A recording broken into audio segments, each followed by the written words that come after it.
I've been re-watching the Star Wars Outlaws gameplay that dropped during the Ubisoft event here a couple of weeks back over and over and over. And I just keep coming back to how cool everything looks. I'm excited for a lot of games. We've obviously got Indiana Jones, Avowed, Dragon Age: The Veilguard, Space Marine 2, Stalker 2. There's a ton of great games coming out this year. But Star Wars for me holds a special place in my heart, and I am super hyped for Outlaws simply because it's a chance to play a smuggler character, and we've done Jedi so much over the years, so it's really nice to be able to step into the shoes of a really cool character who has, I mean, look at the pet. I mean, it all just looks so cool. The underworld, the grittiness, the realism. I'm getting definitely a Red Dead Redemption 2 kind of vibe from a lot of the gameplay mechanics, as well as just sort of the look and feel. Obviously, this won't be as adult as Red Dead Redemption 2, given the fact that this is a Star Wars property, so this will definitely be more along the lines of a PG or a PG-13 rating. I would assume that, from what we've seen so far from the gameplay reveals, this one in particular, we see a lot of hallmarks of the Ubisoft experience. When it comes to, say, the types of side missions and things you'll be able to go off and do, especially when it comes to, say, finding those NPCs. But this part right here, the actual fact that you have a ship and you're going to be able to go into ship and do, at the very least, limited space travel and space flight, because they have talked about how it's not like it's going to be this huge, you can't just fly everywhere. There are specific planets that you can fly to, and each one of those planets has a system outside of it that you can explore. And we do get the traditional animation here. So this is a quote unquote cutscene where you're transitioning out into the space, and now you're out here and you're in space. And here it's like you can either go straight to the planet, or you could choose to take on these side missions. And in this case, during the showcase, they showcased one of these side missions, which is a very arcade style of gameplay. I don't know that we're going to be able to go into first person with the ship. Everything we've seen so far has been very much third person. It kind of reminds me a little bit of what they've got going on in Star Wars: The Old Republic, other than the fact that that game has like an on the rails experience. But like with the ship flipping around and the way it fires and everything, and it just reminds me of that. And I'm wondering, because I don't know that we've seen it in this gameplay footage that we've seen to date, whether or not they're going to have any sort of scalable difficulty. This definitely seems to be the most easy, which I think is fine because it's showcasing what people like me are going to be playing as, because I'm not that good of a shot. I love the freighter here, by the way, for those of you who go back to the TIE Fighter and X-Wing days. X-Wing Alliance, I just love seeing those freighters.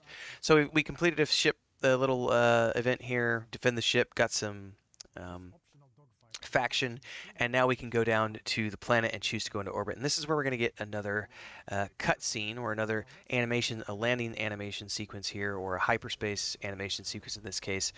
And I think this is the perfect point to point out that everybody who complained about Starfield having animation sequences rather than full control of the ship needs to make sure that they throw the same shade this way, because if they don't, they're total hypocrites for not doing so, because a lot of people are willing to give certain games a pass, but yet it's Bethesda, rah!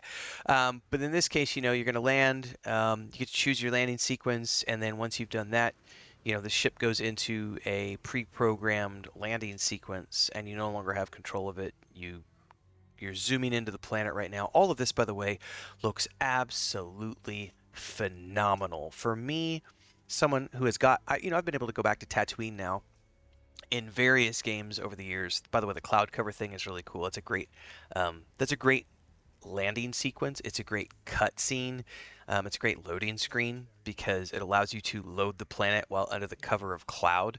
And of course, we get this landing sequence here, which is just phenomenal.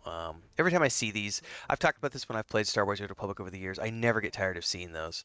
And I don't know if this sequence right here is just a part of that landing sequence or if it's just something different, but we're back to her walking, and now we see this is a completely different environment. That first place she was, definitely more of that gritty underworld. We're off in some, disgusting space, port somewhere. And here, we're out in the open, we're out in the desert. We've got the air, we've got the sand, we've got Jawas. We got stormtroopers because remember this is during the height of the Empire. The dewbacks going into a building here. This all just makes me super excited, guys, because look at all the sand, like the sand blowing in from the door. It's all nasty and gritty in here. So cool. Getting a drink, tracking down one of the guys we're supposed to be hunting down because I believe if I remember correctly, this particular sequence, she's looking for a bartender who's going to teach her some gunslinging stuff. I loved seeing the transport going ahead. We've got a sand speeder here. The speeder yourself, in this footage, she's traveling down the road. By the way, that reminds me of Full Throttle for those of you who played that in the past. I'm assuming this is like a fast travel animation, so if you have 2 points you're going to that you've already traveled to, you'll be able to fast travel and you'll probably get some sort of a landing or a loading screen like that. But this here, when she's manually traveling, getting up to a place where she can dismount, I'm not sure if you're going to be able to just drive wherever you want or if you're only going to be able to drive on the roads. That's something that remains to be seen so far. But I like this part here where you're scanning. This reminds me of when you have the bird in the Assassin's Creed series. Obviously, this is made by the team who made The Division, which is a little bit different than the Assassin's Creed games, but it's sort of a hallmark of some of the Ubisoft experiences. And then, they didn't quite show us exactly how this works, but we know that there's some sort of a grappling hook. And this is where I think we really get to see some of the gameplay and how it really shines because, we've got this is where I am really loving what I see so far because it's so different than Jedi Fallen Order and Jedi Survivor, where it's all about the lightsaber combat. Here, you've got the option to go in guns blazing, but you also have the option to sneak up here, and you've got a stun weapon. You've also got a stun setting for your blaster, and then you got normal blaster. But then your companion, your little pet that you have, can also help you take down and distract companions. I think this is so cool and it's going to lead to some really interesting scenarios during combat where you've got multiple enemies that you take down. I think she takes down some here in a minute. I'm watching this replay as I talk here because I just keep going over and over this footage, and I'm enthralled by everything I've seen so far. You're in a restricted area now, so if somebody sees you, call for help. So you take this guy out. The other guy sees it, goes from yellow to red. Got to take him out, stunned him. He's down. We can get what we need now, get what we came in here for, make sure to scan around, see what we're looking for. We're still trespassing, getting a little bit of a hut reputation ding there. Oh, that's so cool. It's like our little hacker device. We're in. We've got the goods. Time to get out of here. We've got our intel. All right. Sheriff Quint's passed. We could look at the journal if we wanted to, but in this case, oh no, we've been caught. The hip shots, by the way, guys, when she just fires from the hip, so cool. But now we've made noise, which means everybody's on our tail, and it's firefight time, and we've got plenty of blaster fire and everything else going on. And then, of course, the Gamorrean charging us, but we've managed to stun them with the AoE there. Blow that up, blow everything up. The animals, no, get it off, get it off, get it off. Oh, slow motion. And she staggers backwards. That's cool. It is time to run. There is no shame. There is no shame in running. Oh, nice big shot. Go, go, go, go, go. And she calls her speeder remotely, which I think is one of the coolest things. And then, woo! Peace out. And I love how her little creature just hangs onto the back. And they just sit there howling. The twin sons of Tatooine as she screams across the landscape. Coming in. It's nighttime now. So dynamic day and night cycle. Got the headlamp on the bike, which turns off when we get out. And now we're in, and the guy we were looking for is here.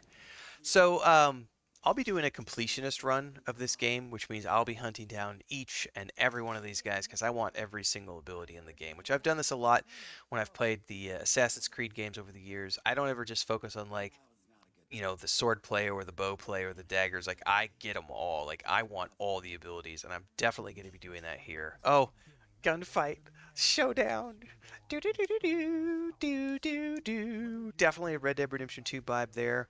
Be able to lock onto multiple targets, jumping across things, speeding through the water, creeping through the grass. Guys, look at everything. What is not to love in this footage? I am so stoked for this. I cannot wait. Going to be playing the heck out of this game, everybody. It's going to be a blast. I'm a huge Star Wars fan. You can't take the sky from me. Like, subscribe, hit the bell icon so you never miss an update as I continue to cover Star Wars Outlaws and beyond. and I'll see everybody in the next one. Stay safe, folks. Happy gaming.